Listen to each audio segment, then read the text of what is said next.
Rahimakumullah. Assalamualaikum warahmatullahi wabarakatuh. Alhamdulillah, kita bersyukur kehadiran Allah Azza wa Jalla. Nah, berkat taufiknya kita dapat meneruskan lagi sebagaimana yang kita rancangkan, yaitu pelajaran menghalusi pelajaran atau cara kita melakukan ibadah salat. Pada pagi ini kita sampai ke bahagian membaca amin. Kalau surat Al-Fatihah kita dah bahas, sama ada kedudukan al-isti'azah, a'udzubillahi minasyaitanirrajim.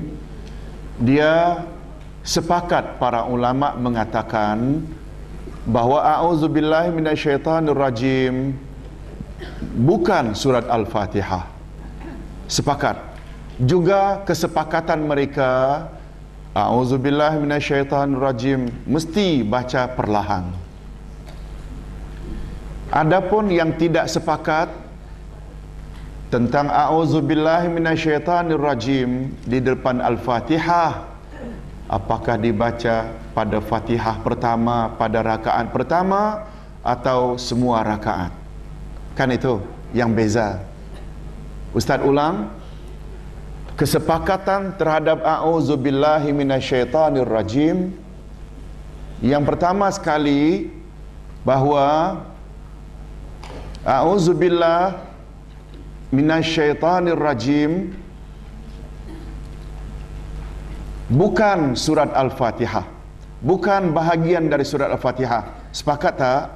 Sepakat. Yang kedua, membaca a'udzubillahi minasyaitanirrajim di depan Al-Fatihah. Sepakat. Tak boleh kuat. Tak ada di mana-mana imam di dunia ini orang baca a'udzubillahi minasyaitanirrajim, bismillahirrahmanirrahim, alhamdulillahi rabbil alamin. Tak ada.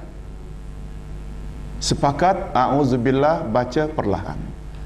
Yang beza, apakah a'udzubillahi minasyaitanirrajim depan Al-Fatihah dibaca pada setiap rakaat ke, atau Fatihah pertama, rakaat pertama?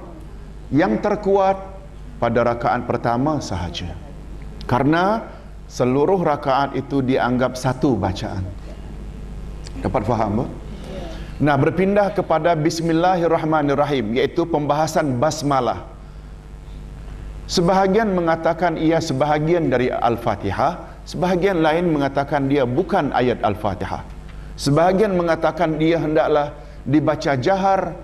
Bila Al-Fatihah itu dibaca jahar, apa makna jahar? Baca kuat.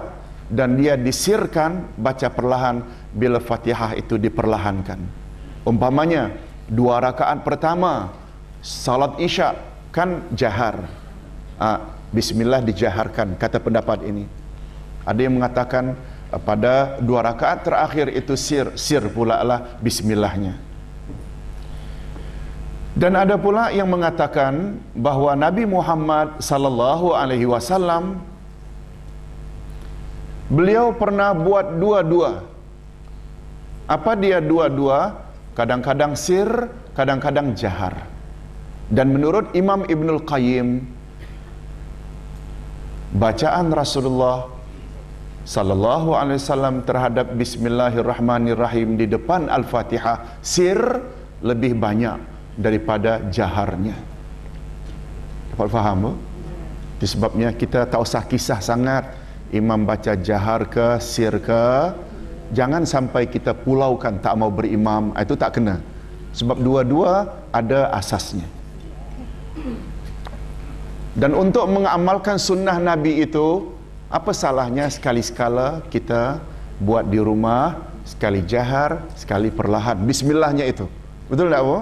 Itu maknanya ikut sunnah Nabi ini. Dia sampai kepada kekerapan Nabi itu pun menjadi sunnah juga. Kalau Nabi SAW jadikan amalan witir tak pernah tinggal, sunnah Nabi adalah tak pernah tinggal. Tapi bila Nabi sekali buat sekali tinggal, sekali buat sekali tinggal, sunnah Nabi juga kita sekali buat sekali tinggal. Jam salat ad-duha, Nabi kalau buat macam beliau tak pernah meninggalkan duha. Tapi Nabi bila beliau meninggalkan duha, macam beliau tak pernah buat walau sekali. Itu sebabnya jangan heran sekali-sekala kita tidak buat duha, tak ada masalah. Dapat faham? Sunnah Nabi macam itu. Itu sebabnya ibu-ibu, Nabi SAW walaupun beliau jadi imam salat subuh hari Jumaat, pasangkan as-sajadah dan al-insan, betul tak? Tapi beberapa kali kemudian Nabi tak buat, selangi dengan tak buat kemudian buat lagi. Adalah sunnah Nabi bila buat, tak buat, buat, tak buat. Itulah yang dibuat di Mekah dan Madinah. Imam-imam di negara kita bagus juga sepatutnya begitu. Jangan setiap Jumaat pagi tak lepas dari yang dua itu. Sunnah Nabi dia macam itu. Bila Nabi tak tinggal, kita hendaknya jangan tinggal. Kalau Nabi buat sekali sekala, hendaknya kita juga buat sekali sekala. Di antara sunnah Nabi yang tak pernah Nabi tinggalkan ialah wirid habis salam. Wirid habis salam kan istighfar 3 kali. Kemudian la ilaha illallah wahdahu la syarikalah lahul mulku wa lahul hamdu wa huwa ala kulli syai'in qadir. Kemudian ayatul kursi. Kemudian 3 kul. Kemudian subhanallah 33, alhamdulillah 33, Allahu akbar 33. Tapi ibu-ibu dan bapa-bapa sekalian, Nabi juga pernah buat subhanallah 10 kali, alhamdulillah 10 kali, Allahu akbar 10 kali. Lihat keadaan kita. Kalau busy sangat 10 kali, 10 kali. Namun assalamualaikum langsung pergi, tak kena. Betul tak, Bu? Duduk sejenak walau singkat. Sunnah Nabi macam itu. Ibu-ibu dan bapa-bapa sekalian, kita masuk ke bab membaca amin. Nah, banyak tadi Ustaz dapat pertanyaan tentang kedudukan membaca bismillahirrahmanirrahim. Maaf, membaca surat Al-Fatihah dalam salat. Kalau tak salah Ustaz dah sebut, jenis orang yang salat ada 3 jenis. Kalau ia salat sendirian, namanya munfarid. Kalau ia jadi imam, salat berjamaah, ada imam, ada makmum. Jadi semua berapa? 3.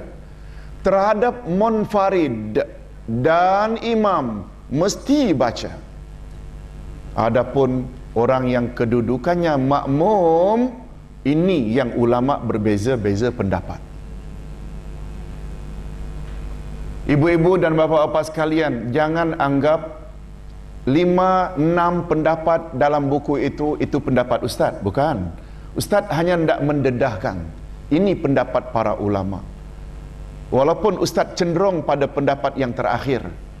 Sebab Nabi kata pada salat subuh, aku dengar kamu orang tadi baca sehingga aku agak confused.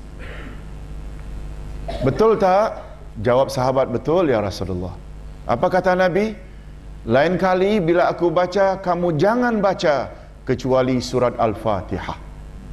Ustaz cenderung Fatihah kena baca. Ustaz bebas punya pandangan kan? Ustaz punya pandangan, jangan nanti anggap Ustaz kata tak payah baca Fatihah.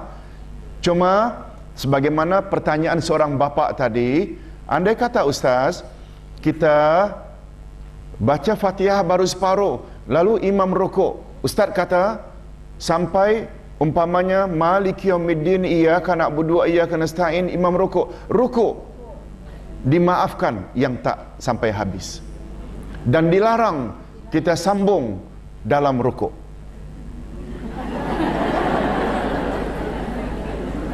Sambil rukuk biasanya subhan rabbiyal azim, ini pula dalam rukuk iyyaka na'budu wa iyyaka nasta'in ihdinas siratal mustaqim. Itu yang Nabi Muhammad larang, jangan baca Quran dalam rukuk dan sujud. Apa sebab? Sebab kedudukan ketika itu, posisi kita dalam keadaan rendah. Quran tak rendah. Itu sebabnya ibu-ibu, adalah menjadi amalan kita saja di Asia Tenggara bila baca Quran duduk. Di negara Arab, bila ada perhimpunan, Quran dibaca, baca dalam berdiri. Di negara sana, di luar, tak Arab saja. Kita saja mesti ada leharnya, mesti duduk bersilanya. Mengapa begitu? Berdiri lagi bagus. Kita pula pandangan, bila berdiri tak sopan. Subhanallah.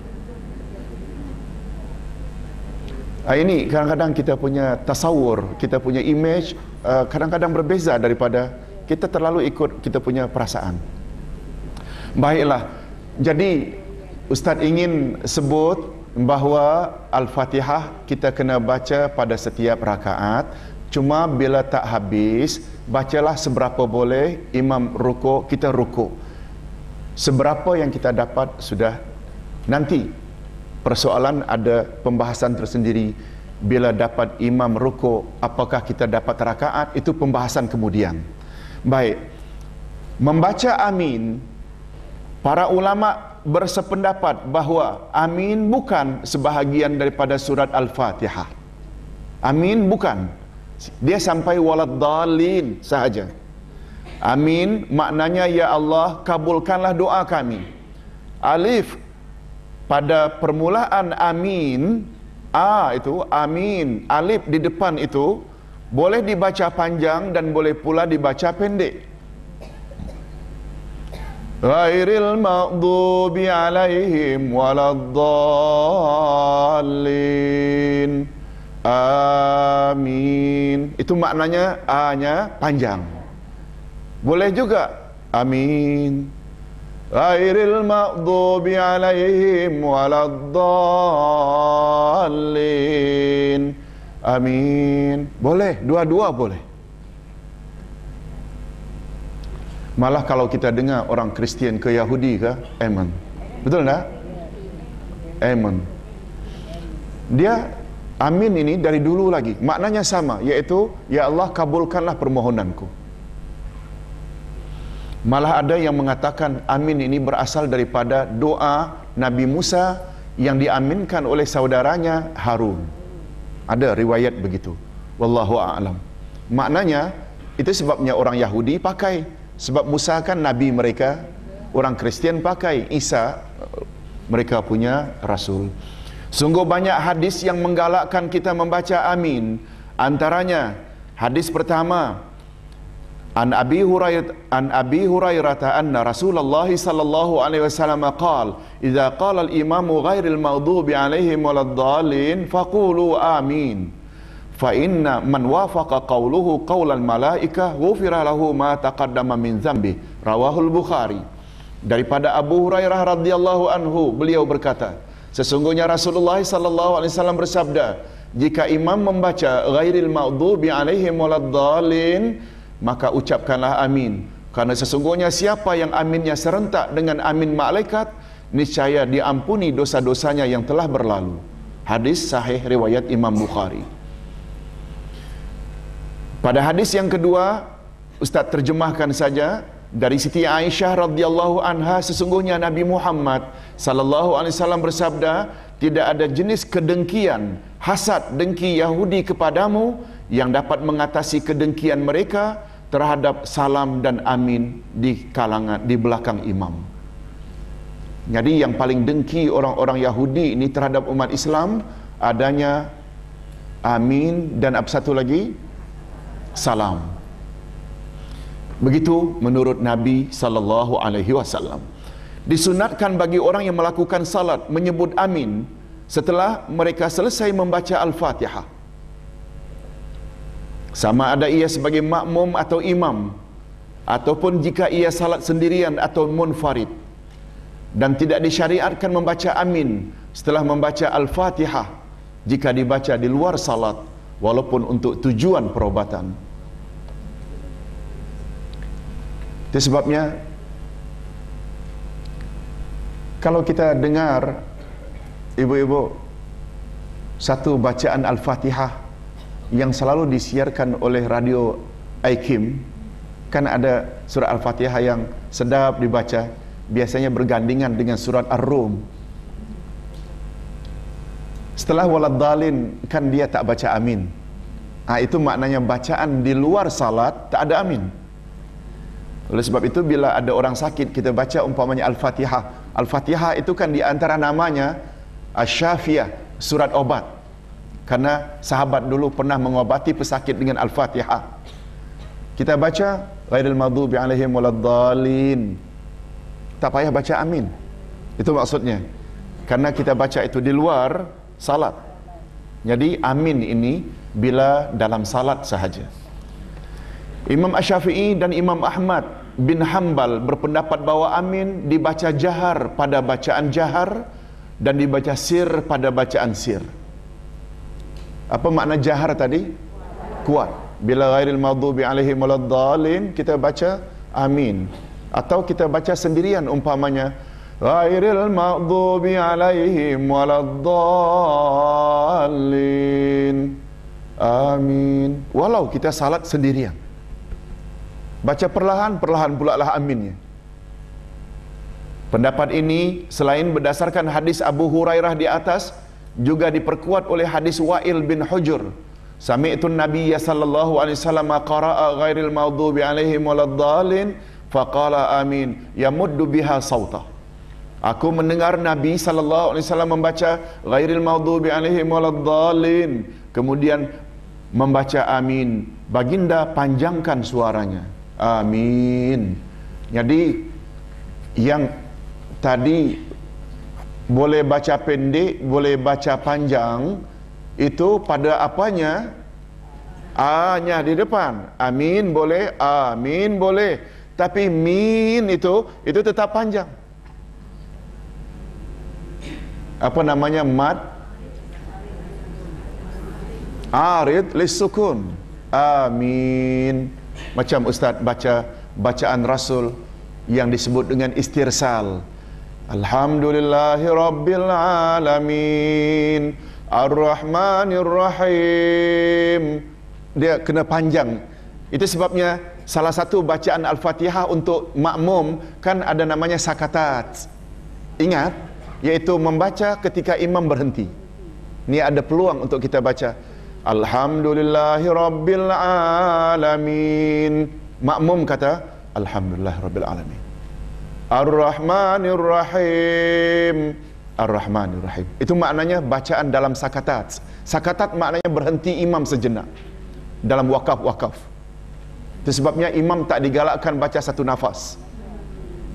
Bukan saja tak kasih peluang makmum membaca, tetapi ibu-ibu dalam pembahasan surat Al-Fatihah, di setiap ayat yang dibaca imam dalam surat Al-Fatihah ada jawapannya dari Allah. Alhamdulillahi Rabbil Alamin. Allah menjawab, hamadani abdi. Maknanya, segala puji bagi Allah Tuhan sekalian alam. Allah jawab, hamadani abdi. Oh, hamba-hambaku telah memuji aku. Ar-Rahmanir Rahim. Majadani abdi. Hamba-hambaku telah mengagung-agungkan aku. Kalau imam baca satu nafas, tak kasih peluang, Tuhan jawab.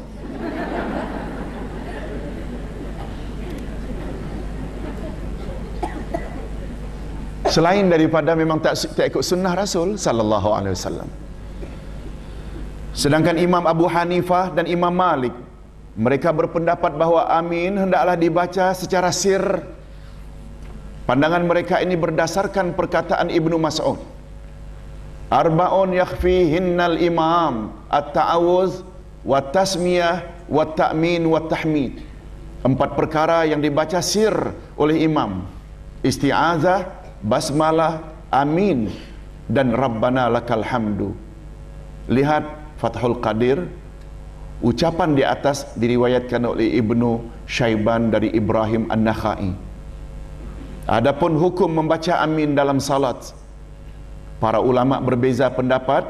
Menurut jumhurul ulama hukumnya sunat, sedangkan golongan Zahiriyah berpendapat hukumnya wajib. Zahiriyah ini maknanya orang-orang yang mengambil hukum berdasarkan zahir.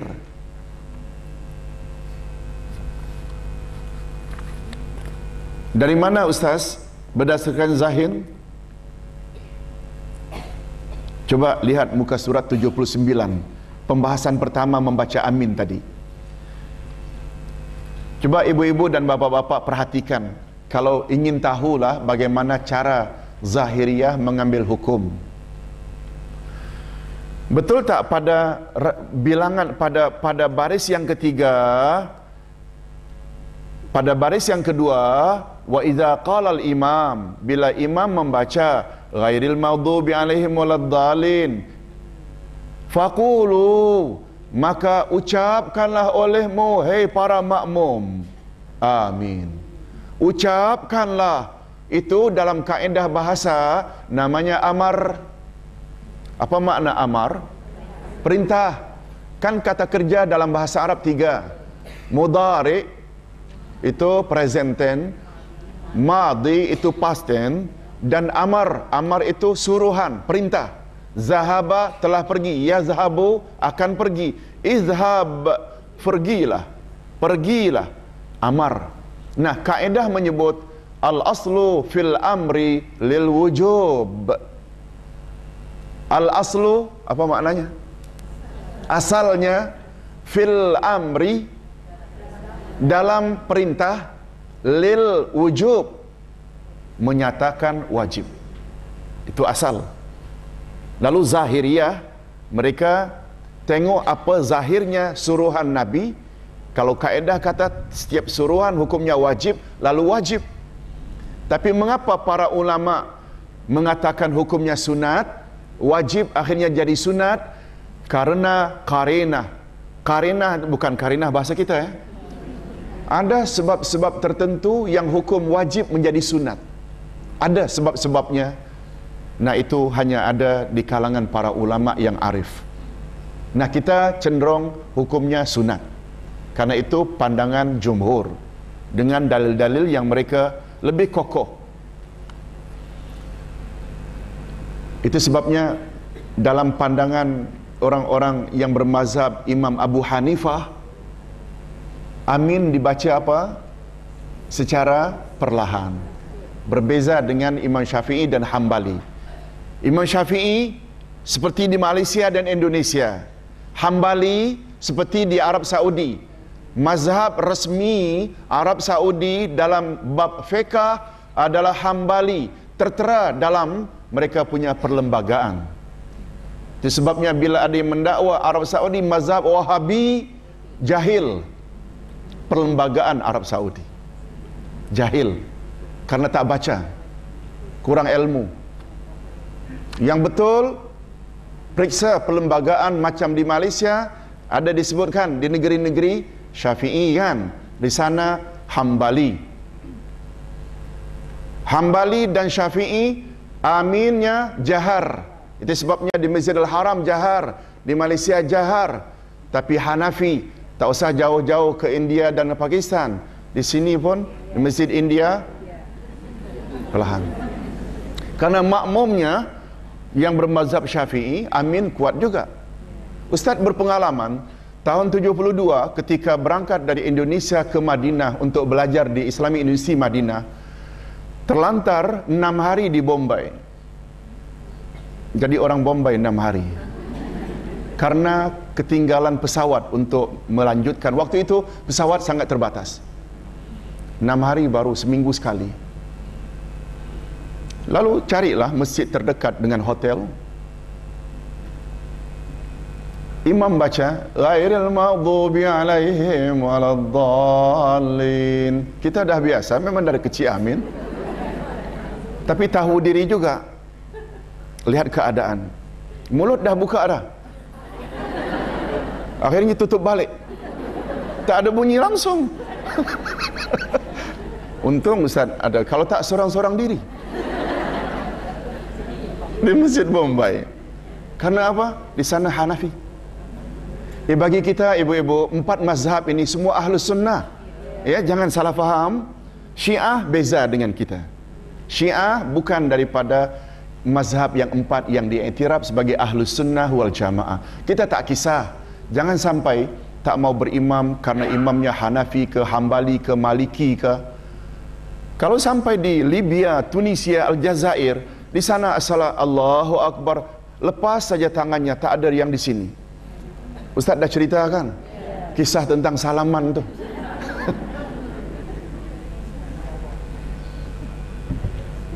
Satu orang dari Aljazair, Allahu Akbar, tangannya tak di, lalu dia membaca menghadap kiblat. Lalu satu jemaah haji dari Jawa, lalu dia nak lalu macam orang tak salat kalau begini dalam anggapan kita. Lalu disuruh oleh agama bila sedang salat ada orang lalu mesti dia halang. Begitu dia halang, disambut dengan salam. Merasa terhormat, orang sorong salam, dia hormat, Masya Allah. Kata si Aljazair. Nah, di sini bahayanya. Bagi ustaz, yang begitu pun sah. Semua kita tahu letak tangan di sini hanya sunat saja. Betul tak? Dia pandangan macam itu. Tak kisah bagi kita. Jangan terlalu perkara-perkara kecil itu kita besar-besarkan. Baiklah, ibu-ibu hadirat yang saya hormati. Muka surat 83, diam sejenak sesudah Al-Fatihah. Ada beberapa tempat dalam salat yang kita disunatkan agar saktah latifah. Saktah latifah. Apa makna latifah?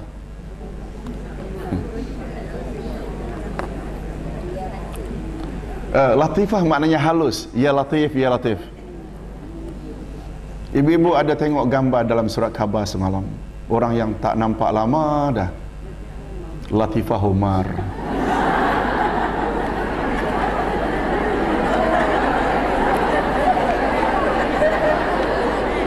Ibu-ibu kira ustaz ni jahil ke dengan semuanya? Nak tahu. Ambil tahu, apa salahnya bu ya? Latifah Umar. Saktah latifah. Tadi ustaz sebut sakatat, kan diam. Latifah maknanya lembut.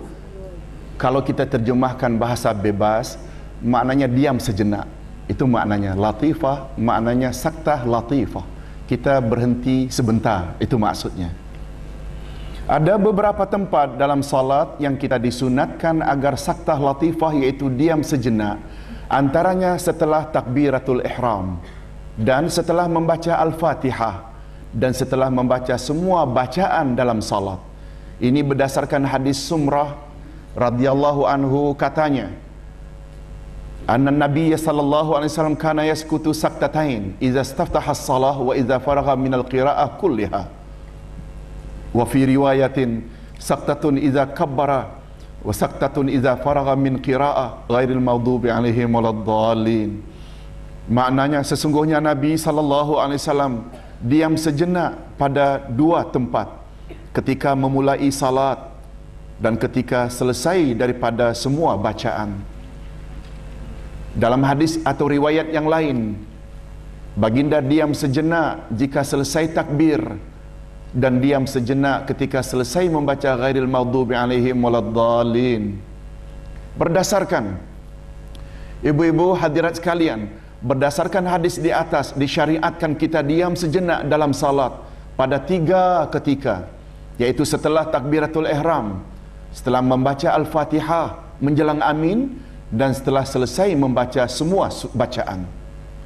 Menurut Imam Asy-Syafi'i, disunatkan diam sejenak pada 6 tempat, yaitu di antara takbiratul ihram dengan doa iftitah.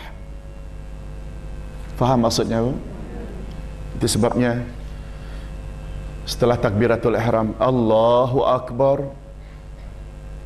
kita tidak mula dengan wajah tu, itu kita diam sejenak. Itu maknanya setelah takbiratul ihram, in between takbiratul ihram dengan doa iftitah. Yang kedua, setelah doa iftitah dengan isti'azah. Isti'azah apa maknanya tadi?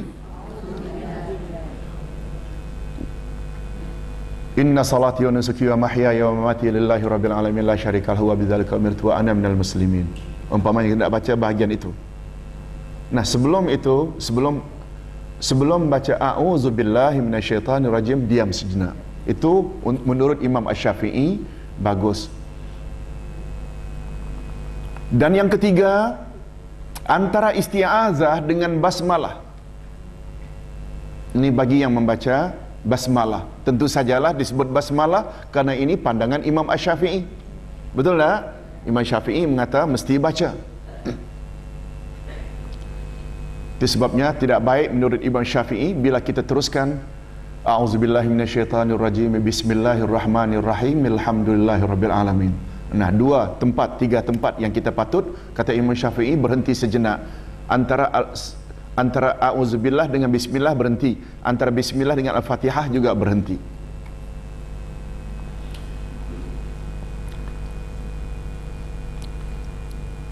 Antara al-Fatihah dengan amin, ghairil maghdubi alaihim waladdallin, amin, berhenti. Ibu-ibu dan bapa-bapa sekalian, imam bila dah baca ghairil maghdubi alaihim waladdallin, biasanya dia tidak boleh sambung dengan amin karena panjangnya bahagian terakhir itu. Dia kena ambil nafas baru. Betul tak? Oleh sebab itu, barangkali kita disuruh untuk berhenti sejenak oleh Imam Asy-Syafi'i setelah Al-Fatihah sebelum amin. Dan satu lagi, antara amin dengan surah. Antara amin dengan surah.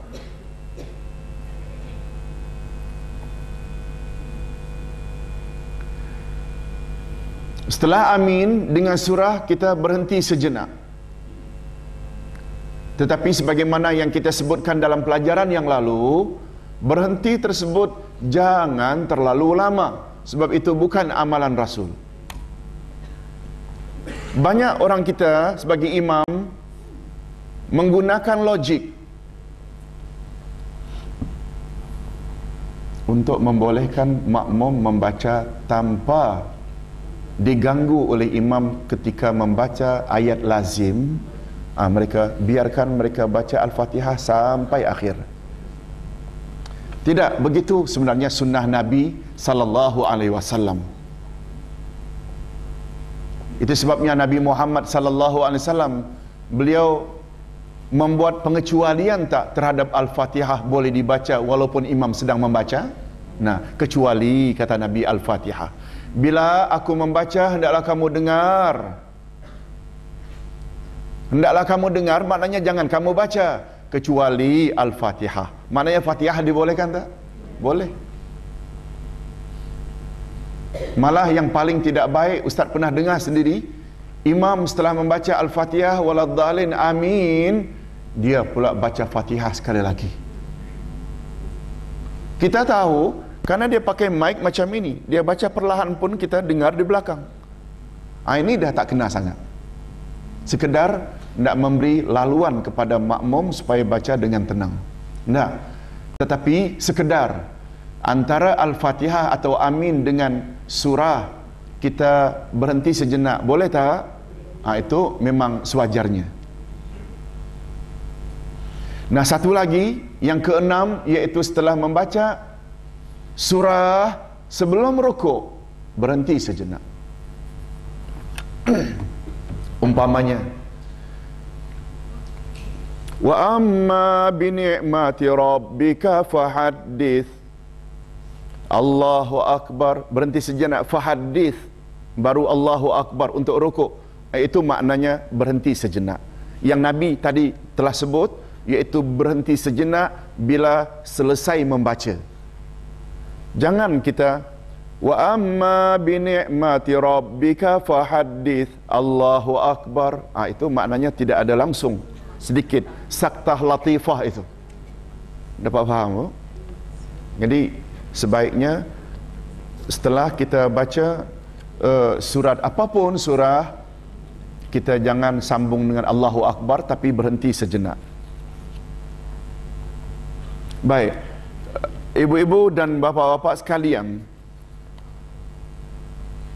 dan hikmah sakta atau diam sejenak antara Al-Fatihah dengan Amin ialah agar makmum tahu bahawa Amin bukanlah sebahagian daripada surat Al-Fatihah. Itu di antara hikmahnya. Apa makna Amin tadi apa? Perkenankanlah doa kami ya Allah. Terhadap doa yang mana yang kita minta Allah kabulkan? Ihdinas siratal mustaqim. Tunjuki kami jalan yang lurus.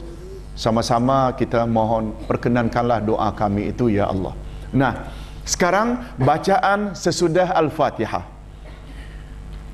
Ibu-ibu dan bapa-bapa sekalian, sebagaimana yang Ustaz sebutkan permulaan belajar buku ini lagi, Ustaz tidak susun buku ini berdasarkan rukun atau sunat atau syarat wajib. Tak. Ustaz susun berdasarkan amalan. Betul tak? Setelah Al-Fatihah surah. Begitu saja tanpa menyebut, tanpa menurut ukuran atau urutan rukun salat katanya 13. Tak, bukan begitu. Yang mustahak, ibu-ibu dan bapa-bapa sekalian, kita tahu bahawa setiap amalan itu yang mustahak dia ada hujah. Dia ada dalil. Nah sekarang, ada tak dalil kita disuruh membaca surah setelah Al-Fatihah? Ini dia. Disunatkan orang yang salat membaca surah atau beberapa ayat setelah dia membaca surah Al-Fatihah, yaitu pada kedua-dua rakaat salat subuh dan Jumaat, dan pada 2 rakaat pertama zuhur, asar, maghrib dan isya.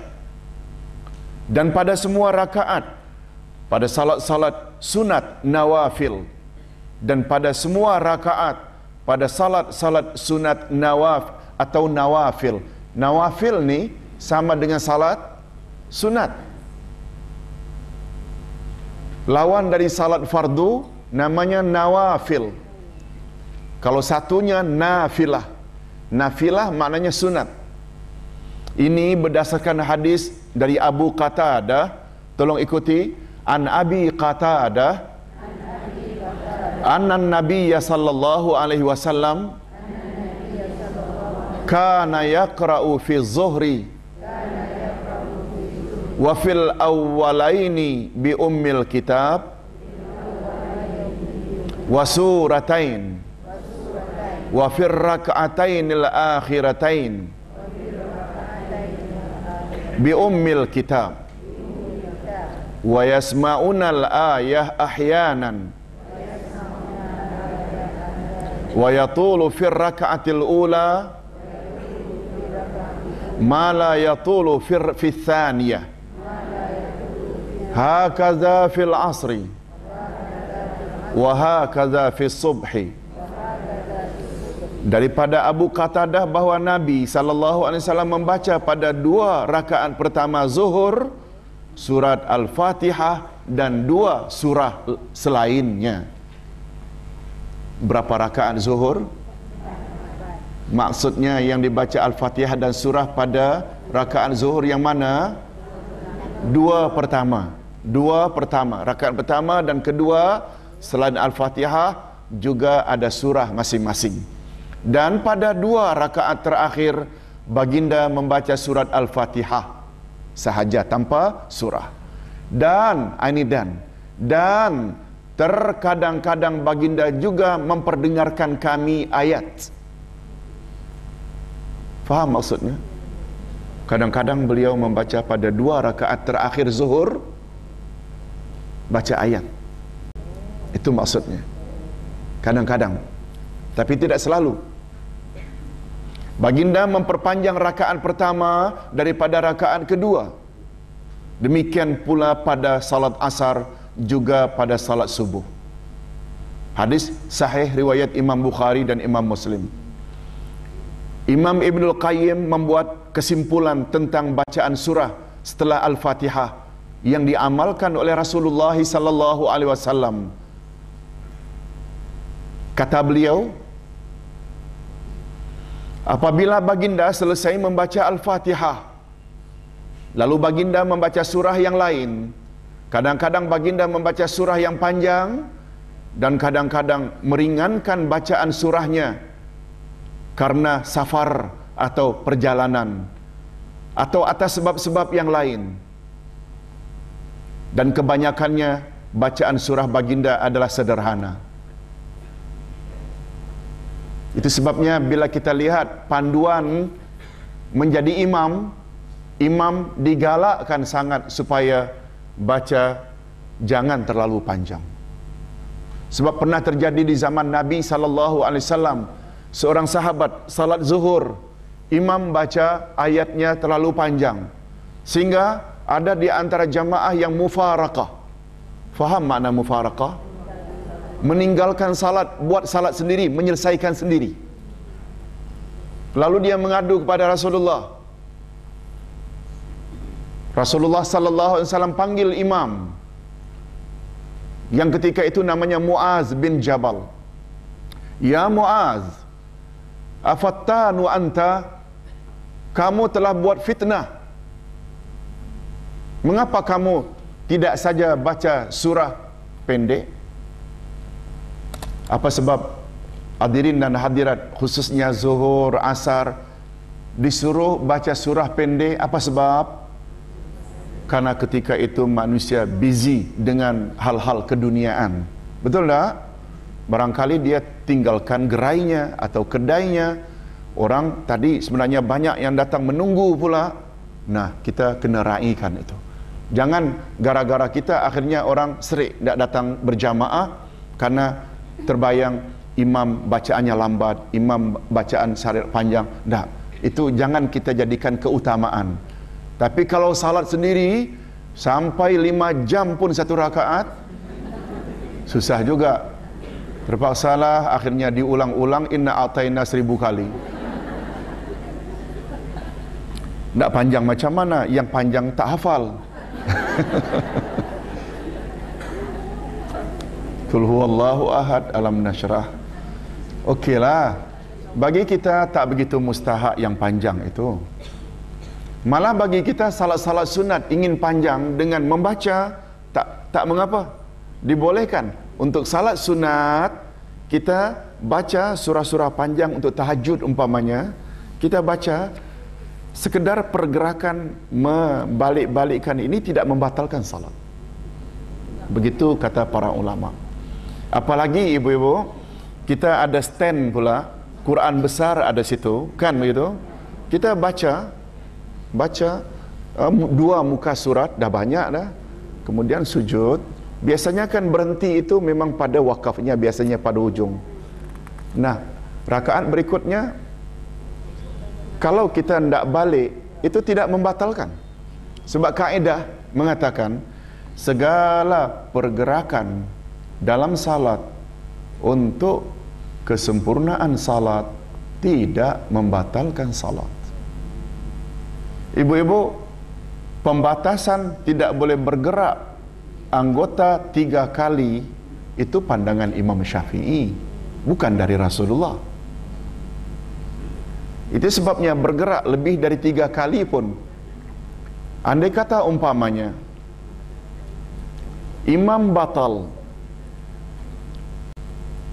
tidak ada yang bergerak karena tak tahu cara mengganti imam. Lalu yang berada di pojok sana, di bucu sana, untung tak berbondong-bondong tadi,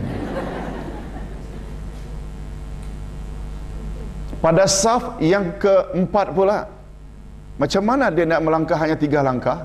Jadi imam di tengah-tengah nanti. Hatta 10 langkah dia sampai ke depan. Walaupun tidak center betul, imam mesti depan. Taruhlah 5 langkah. Tidak batal. Karena memang mesti ada pengganti. Yang belakang tak tahu mengganti, diam saja.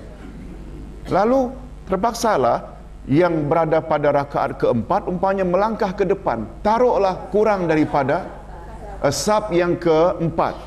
Taruhlah dia melangkah, macam mana nak langkah? Besar macam mana pun mesti lebih dari 3 langkah. Baru sampai ke yang pertama. tidak membatalkan salat. Kaedah menyebut segala pergerakan yang dilakukan dalam salat demi kesempurnaan salat tidak membatalkan salat. Nah, itu sebabnya mengapa dalam Islam di belakang imam 3 orang ini hendaklah orang yang faham tentang pergantian. Sebab kedudukan mereka macam co-pilot. Macam begitulah lebih kurang. Pilot ada masalah, dia ganti on the spot. Oleh sebab itu jangan sampai ada orang di luar, di belakang yang ganti. Karena apa? Memang ada hadis yang menyebut innallaha wa malaikatahu yusalluna 'alas saffil awwal. Sesungguhnya Allah dan para malaikat bersalawat kepada orang yang pada saf yang pertama. Tapi ada satu kaedah sendiri, ada undang-undang sendiri. Hendaklah yang berada di belakang imam, yaitu orang yang tahu. Itu kata Nabi. Karena apa? Bila terjadi begini. Nah, subhanallah. Ini satu lagi yang Ustaz tidak tegur. Kadang-kadang ada orang, kadang-kadang safnya putus. Kadang-kadang ada orang yang batal, terpaksa dia keluar. Yang belakang ni tak mau bergerak ke depan, atau yang samping tak mau bergerak. Tak mau bergerak langsung. Kalau dia lihat ada orang depannya sudah jarang, dia tidak ke depan, sangat berat. Kadang-kadang pergerakannya dah macam robot.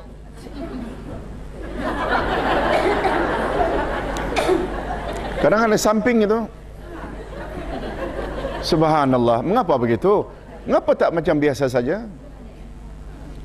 Karena subhanallah, Nabi Muhammad sallallahu alaihi wasallam memuji orang yang bergerak ke depan memenuhi saf yang kosong itu. Nabi Muhammad puji sangat-sangat besar ganjarannya di sisi Allah. Baiklah, ibu-ibu dan bapa-bapa sekalian, apa selanjutnya kata Imam Ibnul Qayyim? Adapun panduan membaca, itu pandangan Ibnul Qayyim di atas. Adapun panduan membaca sesurah Al-Fatihah ialah seperti berikut. Pertama, baginda Rasul sallallahu alaihi wasallam tidak menetapkan surah tertentu pada salat-salat tertentu. Itu sebabnya banyak orang tanya, Ustaz, kalau kita hendak salat hajat, apa yang kita patut baca? Kalau salat taubat, apa patut kita baca? Kalau salat hajat, apa kita patut baca? Kalau salat duha, apa kita patut baca? Ustaz tidak jawab. Tidak ada satu salat yang Rasulullah tetapkan surah yang dibaca. Oh, Ustaz, si fulan itu kata, kalau salat hajat, rakaat pertama baca sekali ayatul kursi, diiringi 7 kali surat Al-Kafirun. Rakaat kedua pula setelah Al-Fatihah, ayatul kursi dan 5 qul huwallahu ahad. Dari mana itu Ustaz? Ustaz jawab, tidak ikut boleh, tapi jangan anggap itu suatu kemestian. Nah, kalau begitu Ustaz, itu datangnya dari mana?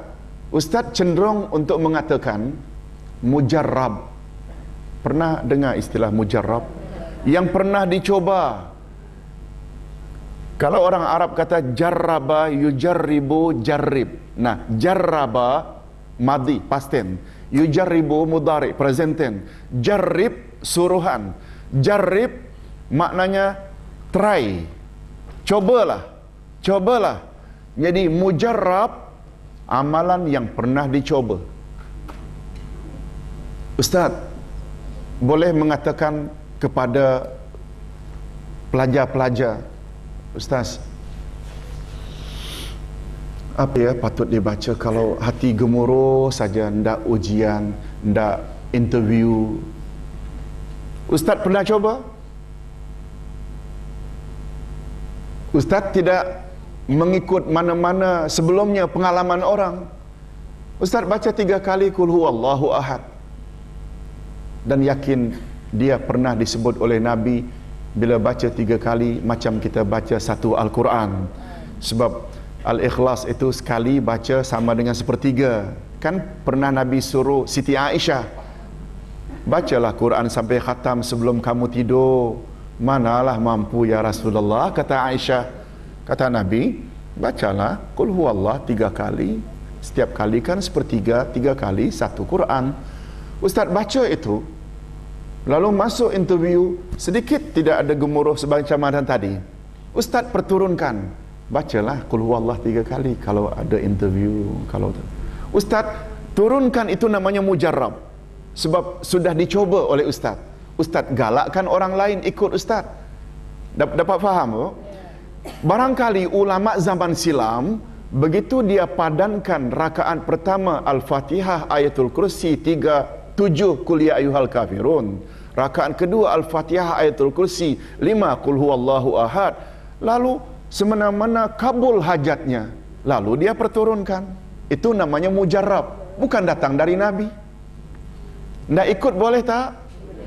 Bila kita pakai surah lain boleh tak? Apa salahnya kita kiryat baru, lalu kita pula beritahu nanti kepada yang lain? Betul tak? Kita baca surah apapun yang lain-lain, ternyata kabul, kita pun beritahu pada orang ini kabul. Jadi pada asalnya ada tak ketentuan dari Rasul untuk salat-salat tertentu, ada surah-surah tertentu? Pada asalnya tak ada. Oleh sebab itu ibu-ibu jangan terlalu terikat. Ustaz tahu beberapa panduan salat-salat sunat, bila ad-duha kena baca ini, kalau ini baca ini. Tak. Itu tak ada dari Rasulullah sallallahu alaihi wasallam. Bagi ustaz itu hanya menyusahkan orang saja. Betul tak, Bu? Menyusahkan saja. Yang kedua, baginda Rasul sallallahu alaihi wasallam biasanya membaca surah lebih panjang pada rakaat pertama dibandingkan bacaan baginda pada rakaat berikutnya. Lebih panjang yang pertama dari yang berikutnya. Umpamanya kita baca surat Ad-Duha pada rakaat pertama, baca li'ila fi Quraisyin, maaf ya, atau itu alam tara kaifa fa'ala rabbuka bi ashabil fil. Kan ini lebih pendek, ini 5 ayat, yang ini lebih Ad-Duha. Jangan terbalik. Itu kebiasaan bacaan Nabi Muhammad sallallahu alaihi wasallam. Nah, yang ketiga juga perlu diingat, sebaiknya membaca surah hendaklah mengikuti tertibnya dalam Al-Quran.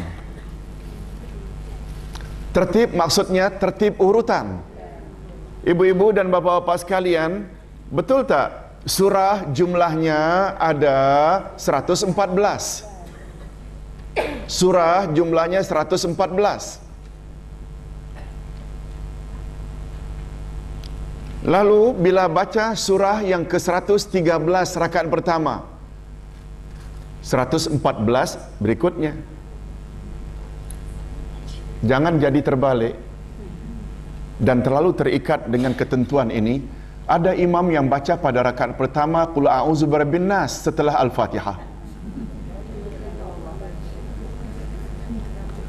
Lalu setelah rukuk, i'tidal dan sujud, dalam sujud dia terfikir, hendak baca surah apa lagi? Akhirnya karena takut dia perlahan-lahan keluar dari masjid. Orang tertunggu-tunggu, mengapa imam ini tak bangun-bangun? Rupanya dia takut karena tak ada surah lagi dia hendak baca. Ibu-ibu, sebenarnya baguslah, maunya Qul a'udzu birabbil falaq dulu baru Qul a'udzu bin nas. Bila Qul a'udzu bin nas rakaat kedua al-falaq jadi terbalik. Tapi tidaklah sampai membatalkan salat. Ini sampai keluar, akhirnya heboh jemaah di belakang. Jadi itu sebabnya kita selalu lihat gandengan Qul ya ayyuhal kafirun rakaat pertama, Al-Ikhlas kedua. Qul ya ayyuhal kafirun izaja rakaat keduanya. Ad-Duha alam nashrah sesudahnya. Alam nashrah at-tin sesudahnya. Betul tak, Bu? Itu sebabnya meraihkan, sebab kita tadi dah belajar dalam bab tafsir. Apa dia, Bu? Antara satu surah dengan surah berikutnya ada dia punya hubung kait cerita. Betul tak? Antara wailul likulli humazatil lumazah dengan al-fil, ashabul fil ini ada kaitannya. Begitulah ibu-ibu dan bapa-bapa sekalian, dengan kota Mekah dilindungi oleh Allah Subhanahu wa taala dengan burung ababil, maknanya mulia tak orang Quraisy? Maknanya Allah hendak angkatkan derajat orang Quraisy. Itu sebabnya setelah fil al-Quraisy, surat Quraisy. Tak faham, Bu?